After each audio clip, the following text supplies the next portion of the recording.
वह बच्चा हर दिन मेरे धैर्य की परीक्षा लेता था। गंदे हाथ, अस्त व्यस्त बाल और वही पुरानी शर्ट। जब वह कक्षा में आता है तो ऐसा लगता है जैसे अंधेरा छा गया हो। आज जब वह हमेशा की तरह देर से आया तो मैं आग बबूला हो गई। मैंने उसे इतनी जोर से मारा कि वह हर बार वही काम करने लगा। यहाँ से चले जाओ। वह दरवाजे पर रुका और बोला, मैडम मेरी कहानी सुनिए। मैंने गुस्से से कहा, पहले कुछ बनो, तब हम सुनेंगे और वे कुछ कहेंगे। सोमवार बीत गया, लेकिन जब मैं स्टाफ रूम में दाखिल हुई तो मेरी मेज पर एक लिफाफा पड़ा था। जब मैंने उसे खोला तो मेरी आंखें चौड़ी हो गईं क्योंकि मयूरेश, खड़े हो जाओ। मैंने तुम्हें कितनी बार कहा है कि अच्छी साफ वर्दी पहनकर आओ। जब मैंने उसे डांटा तो उसने अपनी नजरें नीचे कर लीं। उसके चेहरे पर आंसू साफ दिखाई दे रहे थे। वह तीसरी कक्षा का बच्चा हर दिन मेरे धैर्य की परीक्षा लेता था। मैं बच्चों को मारने के लिए राजी नहीं थी, लेकिन बर्बादी की भी एक सीमा होती है। 1 महीने से मैं इस बच्चे की हरकतें देखकर तंग आ चुकी थी। हर बार जब वह स्कूल आता और कक्षा में प्रवेश करता तो वही पुरानी शर्ट पहनता, जो अब सफेद की जगह पीला दिखने लगा था। बिखरे बाल, कीचड़ से सने गंदे हाथ, यहाँ तक कि चेहरा भी कीचड़ से सना हुआ था और जूते भी कई जगह से थोड़े फटे हुए थे। एक मोजा लंबी थी और दूसरी छोटी। मैं समझ नहीं पाई कि इस लड़के को क्या हो गया है। मैंने उसे 1 बार, 2 बार, 3-4 बार प्यार से समझाया। फिर मैंने उसे अनदेखा कर दिया और कहा, चलो, कोई बात नहीं, वह खुद ही समझ जाएगा। लेकिन अनुशासन भी किसी चीज का नाम है। मैं वैसे भी एक परिष्कृत स्वभाव की थी। मुझे सफाई बहुत पसंद थी और मेरी कक्षा के बच्चे बिल्कुल साफ थे। वह बच्चा इतना गंदा था कि कोई भी दूसरा बच्चा उसके साथ बैठने को तैयार नहीं होता था। सभी लोग मुंह बनाकर कह रहे थे, टीचर, इसे किसी और के साथ बैठा दीजिए। इसीलिए वह हमेशा आखिरी सीट पर बैठता था और कोई भी उसके बगल में नहीं बैठता था। जहां वह बैठा था वहां पंखा भी ठीक से हवा नहीं दे रहा था। हालांकि वह अन्य बच्चों की तुलना में थोड़ा छोटा था, फिर भी वह ब्लैकबोर्ड भी स्पष्ट रूप से नहीं देख पा रहा था। मैं ऐसे बच्चों को हमेशा आगे की सीटों पर बैठाती थी, लेकिन वह इतना गंदा था कि मेरा खुद का दिल भी उसे आगे की सीट पर बैठाने को नहीं चाहता था। उनमें से एक तो मुझे 2 बार प्रिंसिपल के पास भी ले गया। उसने उसे डांटा भी और उसके चेहरे पर 2 बार थप्पड़ भी मारे। मुझे आश्चर्य हुआ। वह 8 साल का बच्चा मुंह पर थप्पड़ खाने के बाद भी नहीं रोया था। हालांकि तीसरी कक्षा का बच्चा कितने साल का हो सकता है? ये 8 साल उसे ज्यादा नहीं लगे। चेहरे पर मासूमियत भी थी। अगर उसने अपना चेहरा और हाथ ठीक से धोए होते और साफ कपड़े पहने होते तो यकीनन निश्चित रूप से उससे प्यार कर बैठती। उसकी आंखें बड़ी थीं और बाल भी भूरे थे, लेकिन वे मिट्टी से बने थे। मुझे नहीं पता कि उसकी माँ को इसकी कोई जानकारी थी या नहीं। आप अपने बच्चे को कैसे भेज रहे हैं? मैं नहीं जानती कि आजकल किस तरह के पेरेंट्स हैं, बच्चों पर कोई ध्यान नहीं देता। हालांकि बच्चे का रंग इतना पीला नहीं था, लेकिन गंदे होने के कारण उसमें एक अजीब सा काला बैंगनी रंग आ गया था। उन्होंने बच्चे को अस्वीकृति से देखा। खैर, मैंने भी कभी प्यार नहीं देखा था। एक बार मैंने उसे एक बच्चे के साथ बैठाया। वह बच्चा पढ़ने में बहुत अच्छा था, लेकिन थोड़ी देर बाद वह बच्चा कहने लगा, इसके बैग से बदबू आ रही है। मैंने पूछा कि बदबू का क्या मतलब है, तो उसने कहा, उसके बैग से बदबू आ रही है। मुझे उल्टी जैसा लग रहा है। मैं उसके साथ नहीं बैठूंगा। मैंने कहा, यहीं आओ, और मेरे बगल में वह आया। मैंने अपनी आंखें नीची करके पूछा, तुम्हारे बैग में क्या है? उसने नकारात्मक रूप में अपना सिर हिलाया। उसने कहा, कुछ नहीं मिस। मैंने कहा, मयूरेश, अपना बैग लाओ। वह चलते हुए छोटे छोटे कदम बढ़ाता गया, अपना बैग पकड़ा और मेरे पास ले आया। जैसे ही मैंने बैग खोला, मेरा दिमाग घूम गया। बस जब मैंने देखा तो मुझे बासी खाने की चीजें दिखीं। मुझे बेचैनी होने लगी।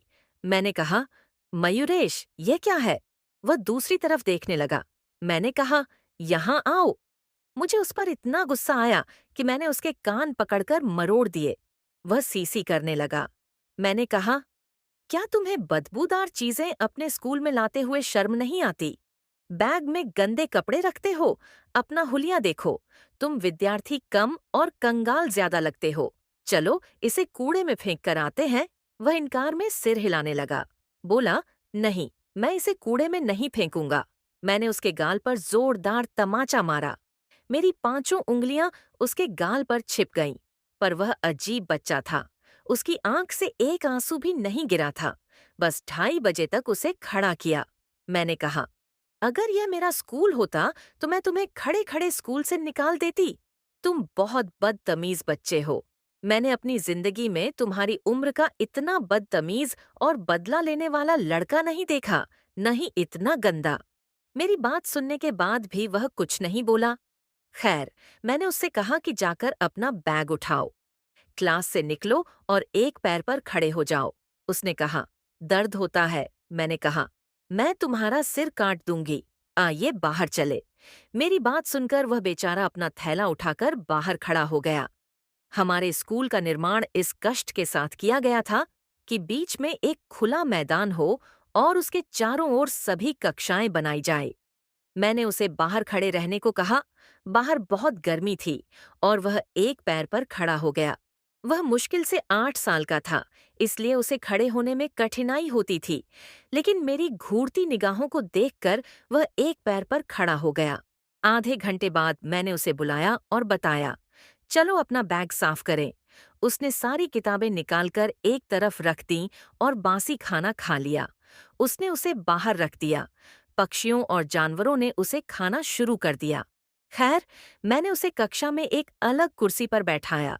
मैंने देखा कि उसकी नज़र ब्लैक बोर्ड की बजाय कक्षा के बाहरी दरवाजे की ओर थी, जहां उसने अपना बासी खाना अपने सामने रखा हुआ था, जिसे पंछी खा रहे थे। वह उसी की ओर देख रहा था। मैंने कहा, ब्लैक बोर्ड पर देखो मयूरेश। तभी वह चौंक गया और ब्लैक बोर्ड की ओर देखने लगा, लेकिन उसकी नज़र बाहर खड़े उसी बासे खाने पर थी। कुछ ही देर में पक्षी खाकर चले गए। उसने गहरी सांस ली और चुपचाप बैठ गया। मुझे स्कूल में पढ़ाते हुए केवल 2 महीने ही हुए थे और अब मैं एक टर्म पेपर देने वाली थी। मैंने बच्चों की परीक्षाएं लेना शुरू कर दिया। मुझे आश्चर्य हुआ कि मयूरेश को सबसे अच्छे अंक मिले। यह मेरे लिए अविश्वसनीय था। वह गंदा सा बच्चा, जो न तो अपनी सफाई के प्रति सजग था और न ही अपनी पढ़ाई पर ध्यान देता था। उसके ग्रेड सर्वोत्तम कैसे हो सकते थे? मैंने कहा, मयूरेश, इधर आओ।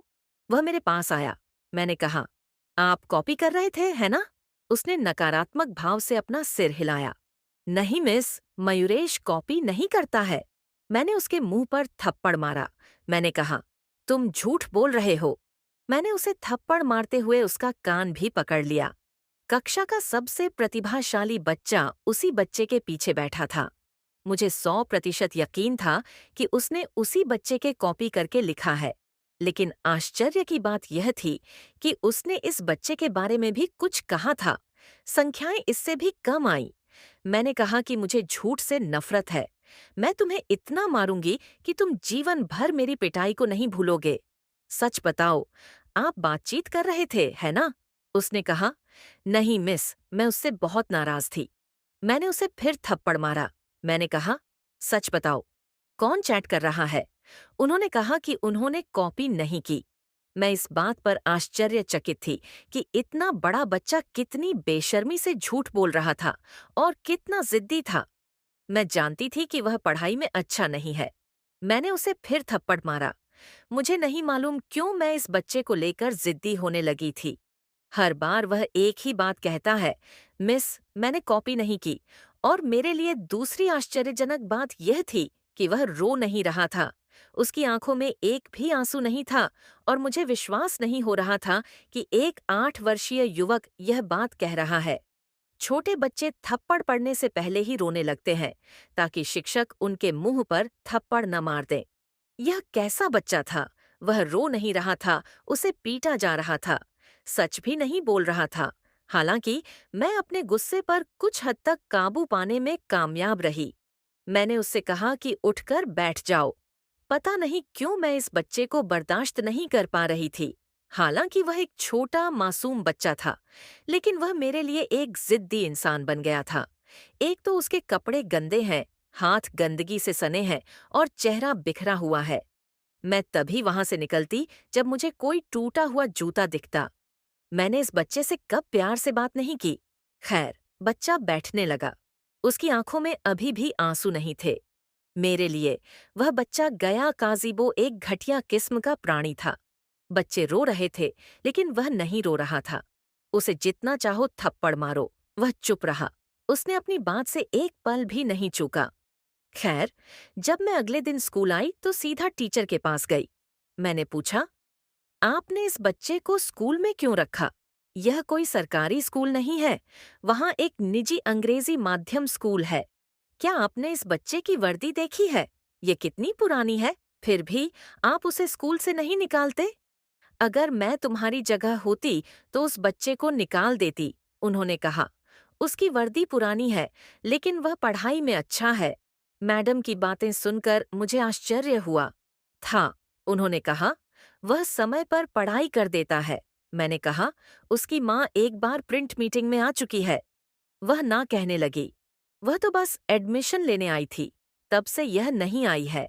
उन्होंने अपने बेटे को पढ़ने देने के लिए बहुत विनती की थी, इसीलिए मैंने इस बच्चे को बाहर नहीं निकाला। बस इतना समझ लीजिए कि मुझे नहीं पता क्यों मैं इसे बाहर नहीं निकाल सकी। महोदया, आपने जो कहा वह मेरे लिए थोड़ा आश्चर्यजनक था। वह वास्तव में कोई प्रतिभाशाली छात्र नहीं था। फिर उसने मुझसे पूछा, क्या तुमने कल उस बच्चे को परीक्षा में मार दिया? मैंने कहा, हाँ, वह कॉपी कर रहा था। मैडम ने कहा, यह सच नहीं है। वह शुरू से ही पढ़ाई में अच्छा रहा है। उसके पास हमेशा समय रहता है। वह किसी से बातचीत नहीं करता। यह सुनकर मुझे थोड़ी हैरानी हुई। ये संभवतः मेरे जीवन का पहला बच्चा था, जो कि एक अजीब बात थी। फिर उन्होंने कहा कि वह प्रथम श्रेणी में भी स्थान लेता रहा। मुझे मैडम की बात पर विश्वास नहीं हुआ था। खैर, मैं अपनी कक्षा में पहुंच गई। जब मैंने पहली बार मयूरेश को ध्यान से देखा, तो वह एक नज़र किताब को घूरता रहा। जब मैं उसे ब्लैकबोर्ड पर गणित का कोई प्रश्न समझाती, तो वह बस एक बार उसे देखता और फिर अपनी कॉपी पर उसे हल करना शुरू कर देता। उसका हाथ तेजी से कॉपी पर चलने लगा। एक बार मैंने इसकी प्रति देखी। लिखावट बहुत अच्छी नहीं थी, लेकिन प्रश्न में कोई गलती नहीं थी। मैंने उससे कहा कि वह यहाँ आए। शायद वह मुझसे डरने और घबराने लगा था। उसने कहा, मिस, मैंने कहा था ब्लैक बोर्ड पर प्रश्न हल करें। उन्होंने मेरे हाथ से प्रश्न लिया और 1 मिनट के भीतर उसे हल कर दिया, जो कि बिल्कुल सही था। मैंने उसे ब्लैक बोर्ड पर इस तरह 3 प्रश्न करने को कहा। उन्होंने तीनों को हल करके दिखाया। मुझे यकीन था कि वह पढ़ाई में अच्छा है, लेकिन फिर वह ऐसा क्यों दिखता है? उन दिनों मेरे रिश्ते की चर्चा चल रही थी। मेरी माँ चाहती थी कि मैं शादी कर लूं, हालांकि मैं अपने ही घर की अव्यवस्था में फंसी हुई थी। रिश्तेदार मुझे देखने आए और उन्हें मैं पसंद आ गई। हालांकि यह सिलसिला पिछले 4 वर्षों से चल रहा था, लेकिन मेरा मन अब बना था। वह कुछ ही महीनों में शादी करना चाहता था और रिश्ता इस शर्त पर तय हुआ कि मैं अपनी नौकरी जारी रखूंगी। क्योंकि मेरे मंगेतर अक्षय की सी नलरी बहुत अधिक नहीं थी, इसीलिए मेरी सास ने पहले ही कह दिया था कि घर को वे दोनों मिलकर ही चला सकते हैं। मेरी माँ ने भी रिश्ता तय कर दिया था। मुझे इस पर कोई आपत्ति भी नहीं थी। मैं अपने माता पिता के घर पर भी काम कर रही हूँ। मैंने बाद में भी काम करना जारी रखा और स्कूल में वेतन भी अच्छा था। वैसे भी मैं इन दिनों शादी की खरीदारी में व्यस्त थी, इसीलिए मैंने मयूरेश पर ज्यादा ध्यान नहीं दिया। एक बार मैं खरीदारी में व्यस्त थी जब मैंने मयूरेश को वहां देखा। बाजार के एक कोने में एक कूड़े का डिब्बा रखा था और वह उस कूड़े के डिब्बे में से कुछ निकाल रहा था। मैं यह देखकर हैरान रह गई। वह एक अजीब गंदा बच्चा था। खैर, इससे पहले कि मैं उसके पास जाऊं और उससे पूछूं कि वह इस गंदगी और कचरे में क्या कर रहा है, मेरी माँ ने कहा, चलो जल्दी करो, देर हो रही है। साक्षी ने बुलाया है, तुम्हारी सास घर आ गई है। मैं सोच रही थी कि वह इतनी जल्दी क्यों आ गई। साक्षी मेरी छोटी बहन का नाम था, लेकिन फिर भी हम घर चले गए। मेरी सास एक जोड़ी जूते लेने आई और एक जोड़ी जूते मेरे साइज के थे, ताकि कुछ जूते और बूट खरीद सके। अगली बार जब मैं स्कूल गई तो मयूरेश नहीं आया था और यही उसका दिन का काम था। वह हमेशा उसे कक्षा में लाता था और आज मैं उसका इंतजार कर रही थी। मैंने सोचा था कि आज मैं उसे पूरी क्लास के सामने बेइज्जत कर दूंगी। मैंने अपने जीवन में इतना गंदा बच्चा कभी नहीं देखा। कुछ देर बाद वह आया, मेरी तरफ देखा, फिर अपनी नजरें नीची करके बोला, मैडम, क्या मैं अंदर आ सकता हूँ? मैंने कहा, हाँ, आओ और मेरे पास आओ। वह मेरे पास आया। मैंने पूछा, आप कहाँ से आए हैं? उसने कहा, मैं घर से आया हूँ। मैंने कहा, कल मैंने तुम्हें बाजार में देखा था। तुम कचरे में क्या ढूंढ रहे थे? तुम्हारा मन टूटा नहीं है? ऐसे गंदे इंसानों के कूड़े में हाथ डालने में तुम्हें कोई शर्म नहीं आती? मेरी बात सुनने के बाद उसने पूरी कक्षा की ओर देखा। सभी बच्चे उसकी ओर निराशा और घृणा से देख रहे थे। उसने अपनी नजरें फेर लीं। मैंने पूछा, बताओ, तुम वहां क्या कर रहे थे? उसने कुछ नहीं कहा। मैंने कहा, मयूरेश, मुझे बताओ तुम क्या कर रहे थे? उसने कहा, मैडम, मैं कुछ भी नहीं कर रहा था। मैं गंदा हूं, है ना? इसीलिए मुझे कूड़े में रहने की आदत है। अगर तुम चाहो तो मुझे मार सकते हो। यह कहते हुए उसने अपने मिट्टी से सने हाथ मेरे सामने फैला दिए। मैंने रेत भी नहीं दी। मैंने अपने हाथ में पकड़ी हुई छड़ी से उसके हाथ पर जोर से मारा। पूरी छड़ी उसके हाथ पर जोर से लगी थी, लेकिन उसकी आंखों में आंसू नहीं थे। मैंने कहा, तुम बहुत साहसी व्यक्ति हैं। देखिए, आगे बढ़ने पर आपको असफलता ही मिलेगी। उसने जवाब दिया। उसने मेरी ओर देखा। पहली बार मैंने उसकी आंखों में बेबसी देखी। उसने कहा, मैडम, मुझे मार दो, दंड दो, बस बुरी बद्दुआ मत करो। माँ कहती है कि शिक्षक का श्राप पिता के श्राप जैसा लगता है। इतने छोटे बच्चे से इतनी बड़ी बात सुनकर मुझे निश्चित रूप से आश्चर्य हुआ। उन्होंने कहा कि एक शिक्षक आध्यात्मिक माता-पिता की तरह होता है, इसलिए उसकी प्रार्थनाएं और शाप भी माता-पिता की तरह लगते हैं। फिर उन्होंने कहा, मेरी माँ मुझसे कहती हैं कि मुझे नहीं पता कि मुझे अपने व्यवहार पर थोड़ा अफसोस क्यों हुआ, लेकिन मैंने खुद को झकझोरा कि मैंने कुछ भी गलत नहीं किया है। उसकी हरकतें ऐसी ही थीं। वैसे भी मेरी शादी का दिन नजदीक आ रहा था। मैंने अपनी मैडम से 1 सप्ताह की छुट्टी ली, फिर 1 सप्ताह शादी में बीता। शादी के 2-3 दिन के भीतर वह मुझे नैनीताल के हर कोने में ले गया, लेकिन फिर उसने कहा कि वह मुझे ज्यादा दूर तक नहीं ले जा सकता, क्योंकि मेरा वेतन इतना अधिक नहीं है। मैंने कहा, कोई बात नहीं, मैं समझ गई। फिर मैंने अपनी नौकरी शुरू कर दी और वह भी अपने ऑफिस जाने लगा। जीवन खत्म हो गया था।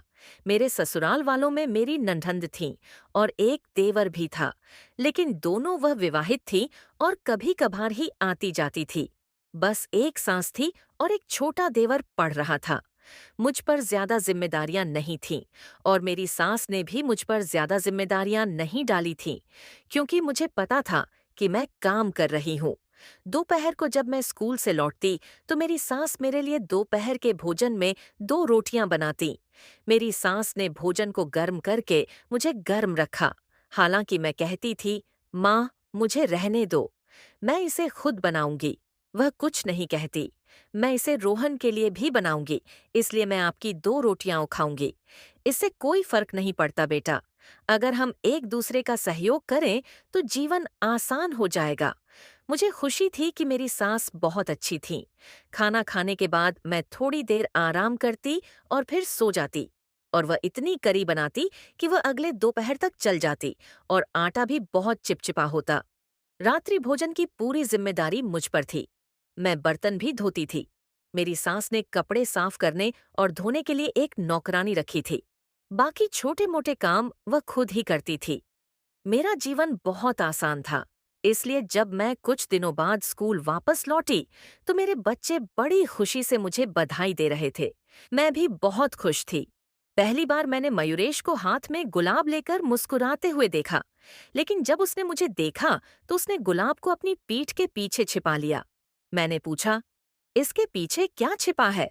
फिर डरते डरते उसने गुलाब का फूल आगे बढ़ाया। उसने कहा, मैडम, मैं यह आपके लिए लाया हूँ। आप शादीशुदा हो गई हैं, इसीलिए। मैंने कहा, तो फिर तुमने क्यों नहीं दिया? उन्होंने कहा, मुझे डर है कि आपको बुरा लगेगा। अपने गंदे हाथों से फूल लेना। मुझे नहीं पता कि तुम्हें यह पसंद है या नहीं। पहली बार उसके शब्दों ने मेरे दिल को बेचैन कर दिया। मैंने कहा, अगर तुम्हें इतना ही लग रहा है तो अपने हाथ धो लो। उसने कहा, ठीक है मैडम। ये कहते हुए उसने मुझे फूल थमा दिया। आज मेरा मूड बहुत अच्छा था, इसीलिए मैंने उससे कुछ नहीं कहा। अक्षय अक्सर मुझे वापस आते समय लेने आते थे, क्योंकि उनका कार्यालय मेरे स्कूल के नजदीक था और वे दोपहर के भोजन के समय मुझे वहां छोड़ देते थे। हम लोग खाना भी साथ खाते थे। जब मुझे शादी के 1 महीने बाद वेतन मिला तो मुझे आश्चर्य हुआ, क्योंकि मेरी सास ने मुझसे पूरा वेतन ले लिया था। हालांकि मैंने सोचा था कि मैं पैसे रख लूंगी। मैं इसी सैलरी से अपने छोटे मोटे खर्च चला लेती थी, लेकिन मुझे अपनी सास का रवैया पसंद नहीं था। रात को जब अक्षय से बात हुई तो उसने पूछा, क्या हुआ? तुम्हारी माँ ने तुम्हें काम करने की इजाजत दी है ना? और तुम अपनी माँ को पैसे भी देती थी? मैंने कहा, नहीं, ऐसी कोई बात नहीं था। मैं जो भी पैसा कमाती थी, उसे रख लेती थी। एक मनुष्य की 100 जरूरतें होती हैं। अब मैं जो भी पैसा कमाऊंगी, उसे तुम्हारी माँ के हाथों में रखूंगी और अपनी हर जरूरत के लिए उनसे मांगूंगी। एक जीप की कीमत कितनी होगी? उन्होंने कहा कि यह अजीब नहीं लगता। मैं अपना वेतन भी अपनी माँ के हाथों में रखता हूँ। जब आवश्यकता होती है तो मैं भी इसकी मांग करता हूँ। वो मेरी माँ है। मुझे अपनी माँ से पूछने में कोई शर्म नहीं है। मैंने कहा, लेकिन मुझे यह सब पसंद नहीं आया। उसने कहा, देखो, मैं बिल्कुल भी चर्चा के मूड में नहीं हूँ। तुम जो भी कमाओगी, उसे मेरी माँ के हाथों में रख दोगे। क्या तुम्हें दोपहर को मेरी माँ के हाथ से रोटी खाते हुए शर्म नहीं आती? क्या आपको अपना वेतन पाने में शर्म आती है? वे आपकी कितनी परवाह करते हैं? अक्षय की बातें सुनकर मैं हैरान रह गई थी। वैसे भी मेरी सांस लेने की पद्धति बदलने लगी थी। जब मैं सुबह स्कूल जाने लगी तो कहने लगी, यह करो और फिर अपना दोपहर का खाना बनाओ। मुझे अच्छा महसूस नहीं हो रहा। शायद अक्षय ने मुझे इसके बारे में बताया था, क्योंकि तब से उनका मूड खराब रहता था। मैं अपने लिए रोटी बनाकर चली जाती, अन्यथा वह आकर मेरे लिए बना देती। दोपहर को जब मैं आई तो अपने लिए रोटी बनाने लगी, तो वह कहती है कि रोहन भी आ रहा है, उसके लिए भी एक रोटी बनाओ, यदि आप पर कोई बोझ नहीं है। वह एक ही समय में काम के बारे में बात करती और ताना मारती। अब मुझे बहुत गुस्सा आने लगा था। अगर मैं अक्षय से कुछ कहती तो वह मुझसे लड़ने लगता। वह कहता है, मुझे नहीं पता था कि तुम्हारी जबान इतनी बुरी है। अरे, तुम क्या उपकार कर रहे हो? आप 20,000 महीना क्या देती हैं? मैंने अपनी जेब में 5 रुपये रख लिए ताकि मैं सुबह स्कूल के लिए निकल सकूं। मैं भी इसे ले रहा हूं। तुम्हें इस बारे में इतनी चिंताएं हैं कि ऐसा लगता है जैसे तुम ही मेरा पूरा घर चला रही हो। हमने तुम्हारी माँ से पहले ही कह दिया था कि तुम काम करोगे और हम बिना नौकरी के रिश्ता स्वीकार नहीं करेंगे। यह रिश्ता उसी शर्त पर स्वीकार किया गया था और इसलिए मुझे अच्छी तरह से समझना चाहिए कि जब कोई नौकरी के लिए अनुमति देता है तो इसका क्या मतलब होता है। उसे घरेलू खर्च भी उठाना पड़ेगा। और मेरी माँ ने साफ कह दिया था कि अक्षय और तुम्हारी बेटी दोनों मिलकर पैसा कमाएंगे, तभी वह घर चल पाएगा और अब तुम मुंह चलाने लायक हो जाओगी। देखो, तुम खुद ही घर का माहौल खराब कर रही हो। हालांकि मैं समझ गई थी कि मैं जो भी कमाऊंगी उसे अपनी सास के हाथों में रखना होगा, ताकि मेरे पति का मूड मेरे प्रति सही बना रहे। अगर मुझे लड़ना पड़े और भागना पड़े तो मैं कहाँ जाऊंगी? मेरी बहनें मुझसे छोटी थीं और आज की दुनिया में रिश्ता ढूंढना मुश्किल था। बलिदान हमेशा महिला को ही करना पड़ता है। खैर, मैंने अपना मन बना लिया था। हाँ, ऐसा होता था कि जब मुझे अपनी सास की कठोर बातें ज्यादा सुननी पड़ती थीं, तो मैं अगले दिन आकर स्कूल में बच्चों को थोड़ा ज्यादा डांटती थी। ऐसा करने वाली मैं पहली शिक्षक नहीं थी। अधिकांश शिक्षक ऐसा करते हैं। वे अपने परिवार की गुस्सा अपने बच्चों पर निकालते थे। हालांकि यह गलत है, फिर भी हर कोई ऐसा करता है। आज सुबह भी मेरी सास ने मुझे बहुत सी बातें बताईं। मैं बहुत क्रोधित थी। जब मैं स्कूल पहुंची तो मयूरेश अभी भी बहुत देर से आया था। मैंने उससे कहा कि वह यहाँ आए। वह चुपचाप मेरे पास आया। उसने कहा, मैडम, मैं आपको बता दूं कि मैं देर से क्यों आ रहा हूँ। मैंने उसके मुंह पर थप्पड़ मारा। आज तो मानो मैंने अपनी सास का सारा गुस्सा इस बच्चे पर उतार दिया हो। मैंने उसकी पीठ पर थप्पड़ मारकर उसे लाल कर दिया। मैंने अपने हाथ में पकड़ी हुई छड़ी से उसे जोर से मारा। मुझे नहीं मालूम, मैं पागल थी। मैंने कहा, मैं तुमसे तंग आ गई हूं। तुम इतने गंदे हो कि कोई भी तुम्हारे बगल में बैठने को तैयार नहीं है। मेरे मन में जो भी आया मैं कहती रही, लेकिन असल बात यह थी कि मैं अपनी सास से नाराज थी। मेरा गुस्सा उस मासूम बच्चे पर था। पहली बार वह रो रहा था। वह बार बार कह रहा था, मैडम, आज आपको क्या हुआ? मैंने शायद ध्यान भी नहीं दिया होगा। मैंने अपनी पूरी ताकत से उस पर प्रहार किया, यहाँ तक कि उसकी पीली वर्दी भी हल्के लाल रंग में बदलने लगी। शायद मेरी भी टक्कर हो चुकी थी और उसके शरीर से खून की हल्की धार बहने लगी थी। जब मैं मयूरेश को मार रही थी, तो कक्षा के अन्य बच्चों ने भी मुझसे कहा कि भगवान के लिए उसे अकेला छोड़ दो। मैं इतनी सदमे में थी कि मुझे लगा कि वह मर जाएगा। जब उसने ऊपर देखा और तो उसे होश आ गया। मयूरेश को रोते बिलखते देखा। वह अपनी कुर्सी पर जाकर बैठ गया। वह चिल्ला रहा था। मैंने कहा, अगर भविष्य में आप मुझे इस तरह से देखें तो दोबारा देखिएगा। स्कूल समय पर आए। मुझे अपनी सास पर गुस्सा आ रहा था, लेकिन यह गुस्सा इस बेचारे लड़के पर निकल आया। खैर, सहकर्मी चले गए। सभी बच्चे चले गए थे, लेकिन वह वहीं बैठा रो रहा था। उसने मुझसे कहा, मैडम, क्या मैं आपको बताऊं कि मैं ऐसा क्यों हूं? मैंने कहा, मुझे यह सुनने में कोई दिलचस्पी नहीं है कि आप ऐसे क्यों हैं। ये कहकर मैंने आज भी मैडम से शीघ्र विदा ली। अन्यथा सभी शिक्षक छुट्टी के बाद सभी कॉपियां जांच लेते और चले जाते। मैं घर आई और सिर बांधकर बैठ गई। आज मेरी तबीयत ठीक नहीं थी। अगले दिन जब मैं स्कूल गई तो मयूरेश नहीं आया था। मुझे आश्चर्य हुआ। मैं बहुत चिंतित थी। मुझे नहीं पता कि वह बच्चा क्यों नहीं आया था। मैंने सोचा था कि आज के बाद मैं उसे नहीं मारूंगी। मुझे नहीं मालूम कि वह कल मुझसे क्या कहना चाहता था। जब मैं इन्हीं विचारों के साथ स्टाफ रूम में गई तो मैंने वहां एक कागज का टुकड़ा पड़ा देखा। मैंने वहां एक कर्मचारी से पूछा कि यह कागज कहाँ से आया, तो उसने बताया कि आपकी कक्षा के मयूरेश नाम के एक बच्चे ने कल मुझे यह दिया था। वह कह रहा था, यह मुझे दे दो। मैंने इसे यहाँ इसलिए रखा क्योंकि आप कल जल्दी चले गए थे। जब मैंने वह पेपर खोला तो उसे पढ़कर मैं दंग रह गई। मैंने क्या किया? इतना बड़ा अन्याय! शायद मेरे जीवन के हर दर्द का कारण वह अन्याय था जो मैं बिना किसी कारण के मयूरेश पर करती रही। मैंने स्कूल से छुट्टी ली और इस झुग्गी बस्ती में भाग गई। मैं एक ऐसे स्थान पर पहुंची जहां एक पुराना कब्रिस्तान था। जब मैं इस कब्रिस्तान में दाखिल हुई तो सामने का दृश्य देखकर दंग रह गई। वह दो कब्रों के बीच सो रहा था और उसकी हिचकियां बंधी हुई थीं। वह रो रहा था। वर्दी पर खून के धब्बे अब गहरे हो गए थे, जिससे उसके शरीर से खून बह रहा था। उसका हाथ एक कब्र पर था और पैर दूसरी कब्र पर फैला हुआ था। सबसे ऊपर पट्टिकाएं थीं। वे दोनों पति पत्नी थे। शायद मयूरेश के माता पिता थे। वह एक परित्यक्त बच्चा था। उनकी माँ ने उन्हें इस स्कूल में दाखिला दिलाया था, लेकिन बाद में उनकी मृत्यु हो गई। वहाँ एक छोटी सी पुरानी झोपड़ी थी जिसमें बच्चे के कपड़े रखे हुए थे। वह इस पुराने कब्रिस्तान में रहते थे।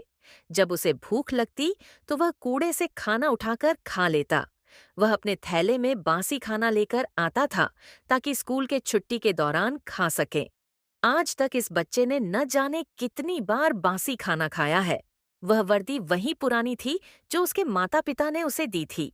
अब तक वह बचपन वाली वही छोटी लंबी मैली पीली वर्दी पहनता था। वह छोटा बच्चा किस प्रकार का जीवन जी रहा था और मैंने उसके साथ कितना बड़ा अन्याय किया। मैं बहुत रो रही थी। मैं उसके पास आई। जब उसने मुझे रोते हुए सुना तो वह जाग गया। वह उठकर बैठ गया। उसने कहा, मैडम, रोइए मत। जब आप रोती हैं तो मुझे दुख होता है। अपना दर्द भूल जाइए। वह अपने हाथों से मेरे आंसू पोंछ रहा था। अब मुझे पता चला कि उसके हाथ कीचड़ से क्यों सने हुए थे। वह अपने माता पिता की कब्रों के बीच सोया करता था। मैं अक्सर सोचती थी कि वह रात को कैसे सो पाता होगा, चाहे उसे डर लगता हो या नहीं। हवा नहीं चल रही थी। वहां एक भ्रम की स्थिति थी। मुझे नहीं मालूम कि कितने बच्चों का पालन पोषण इस तरह से किया जा रहा है और मैं कितनी कृतज्ञ थी। मुझे एक अच्छा घर तो मिल गया था, लेकिन मैंने अपने स्वर्ग को ही नरक में बदल दिया। शायद मुझे लगा कि मैंने उस बच्चे की आह सुनी है। मैंने बच्चे को अपनी छाती से लगाया, उसका पुराना बैग उठाया और उसे घर ले आया। मेरी सास के माथे पर चोट लग गई। उसने पूछा, "यह कौन है?" मैंने कहा कि एक बच्चा है, वह अनाथ है। "क्या आप चाहते हैं कि मैं आपको आपका पूरा वेतन दूं?" "मैं सारा वेतन दूंगी। मैं शाम को ट्यूशन भी पढ़ाऊंगी। मैं तुम्हें वह पैसे भी दे दूंगी। इस बच्चे को रहने के लिए जगह दो।" मेरी सास के पास एक छोटा सा कमरा था, जिसका उपयोग वह स्टोर रूम कक्ष के रूप में करती थी। उसने कहा, "चलो, उसका बिस्तर इसी पर बनाते हैं।" मैंने वहां एक पंखा खरीदा और उसे लगा दिया तथा एक बिस्तर भी बना दिया। जब से वह बच्चा मेरे घर में रहने लगा है, पहली बार मैंने खुद उसके हाथ मुंह धुलवाए और उसे यूनिफॉर्म भी दी। मेरे पति का वेतन 2 गुना हो गया। मेरी सी नलरी भी बढ़ गई, क्योंकि मैंने उस अनाथ बच्चे के सिर पर अपना हाथ रखा था। मेरे जीवन में खुशियां आने लगीं। मैं चाहती हूँ कि हर कोई यह समझ सके कि अनाथ के सिर पर अपना हाथ रखकर भगवान मानवीय चिंताओं को समाप्त कर देगा और उन्हें खुशियों में बदल देगा।